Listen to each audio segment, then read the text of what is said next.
if internally there is some imbalance, externally it's going to reflect that. And I suppose if someone is seeing a really chaotic experience outside and being affected by it, there is some internal chaos that they're not addressing. But if you're seeing chaos outside and you're not being affected by it, you're a little bit further out and you're a bit more removed from that. So there's still an element of imbalance.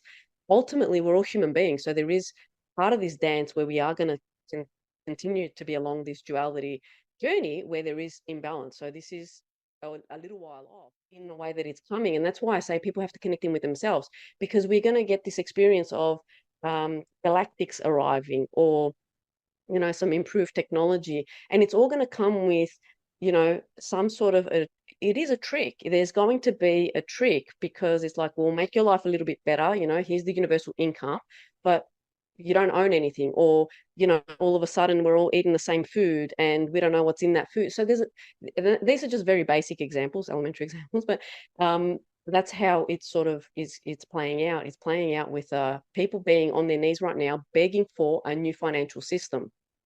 But the question is, why do you need a financial system, even if it is a quantum financial system?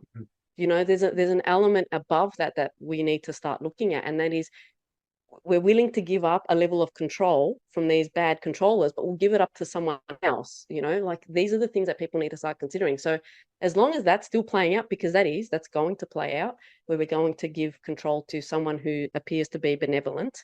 They're benevolent to the degree that you follow through with what they ask you to do, as long as you believe the one true God, or whatever that's going to be, whatever flavor that's going to come in. The other thing is that there are lots of factions that are wanting to, so this is still a live situation that's happening. There are lots of factions that want to grab control of this beautiful human race that has no idea how powerful it is. Even the beings that are saying that they're awake, and this is not meant to disrespect anyone, it's, we haven't activated our potential. We still don't know how through this matrix grid parts of us are fueling it and maintaining it. So there are still that thing that's still happening, that situation where we are tapped in, powering this system and allowing our essence to fuel it, is still occurring. And that's what's being, in a way, rectified every day. So it's not something that occurs just in one go, because there are still sovereign agreements. They have to be honored. So there is a level of interference that will take place that's going to totally change contracts where they're necessary, but that's not everything. So at the same time, there are all these factions that are trying to hijack the narrative. They're going to try and lure humanity in down path. So, and it's going to work in the same ways religion has worked, where there's different religions. In the same way, this is how it's the same system, because it's the same controllers that are going to come through in a way, and they're going to have different groups of ETs, or whatever we want to call them, different groups of species that are going to appeal to different people and different with different belief systems, and remember it and act like it in every moment, because we're going to have to make choices.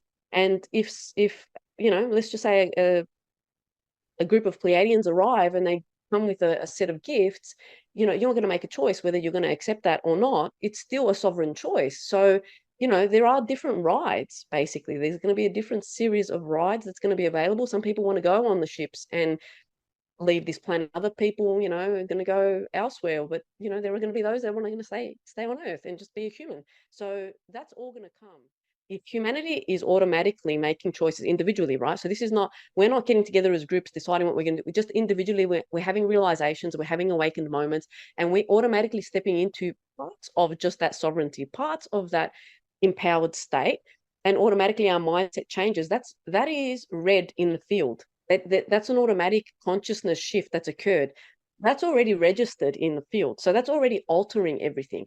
So if there's a series of people that are doing that, that automatically changes the moves. It is my duty to become a master of energy, and that includes a master of this body. So that's my duty. That's what I understand my role here. That's why I came to be a human being. It's I'm here to embody my spirit fully and materialize it in any which way I want and have full control over that. That's mastery of energy. So that's the whole physical experience. The other thing is that I know that the organic earth already exists. I know it's already there. The true universe already exists. It exists underneath the overlays of this matrix. Okay, so it exists at the same time. So, like I said before, there are going to be people that are going to jump on ships thinking that they're going to go to a new earth or they're going to somewhere else. And that's their experience. They can have it. It's a valid one. There is no right or wrong in this journey. There is a galactic council. There are many galactic councils. There are different levels of them. There is ultimately what I see as the original ancients and their teams, and they have many different forms and many different aspects. They are Pleiadians, they are Andromedans, they are Syrians, they are all different races and species. They do not, though, represent those civilizations, because as civilizations, all of them, and I've said this in my last video, they are all in the same grid matrix. They are all working their way through and they are telling us how we should live, but they're still in it themselves. They just have a very arrogant view of humanity. And I know that many people, see them as something more than us. We've been down this path before and we've blown it all up. There is no blowing this place up anymore. That's not happening from any end, from either side. No one is blowing this up. This is going home all the way. But how we get there is going to depend individually on each person's ability to recognize who they are, understand their power, and the responsibility that comes with it. So, assistance goes to the people who understand what they're going to do with it. And unfortunately, most of us will interfere in sovereign choices. We're not allowed to do that. And I've seen that at the most expanded level of this. When I see our contracts, I see our agreements, I see how beings enter into this universe and what they agree and what gets given to them. And there is no overriding that rule. There's no overriding that. So we have a little bit more to understand in terms of what we're allowed to interfere with, where are we allowed to actually help, and how we're allowed to help. And then we get more. If you serve yourself, you are serving others. Because when you serve yourself, I'm not talking about it from a distorted society sort of way, which is that selfishness. I'm talking about serve yourself by expanding your understanding of who you are. And that's going to lead you to the truth of who you are. Automatically, that's going to place you in the true universal frequency. And automatically, that's going to put you in a place of just naturally emitting love.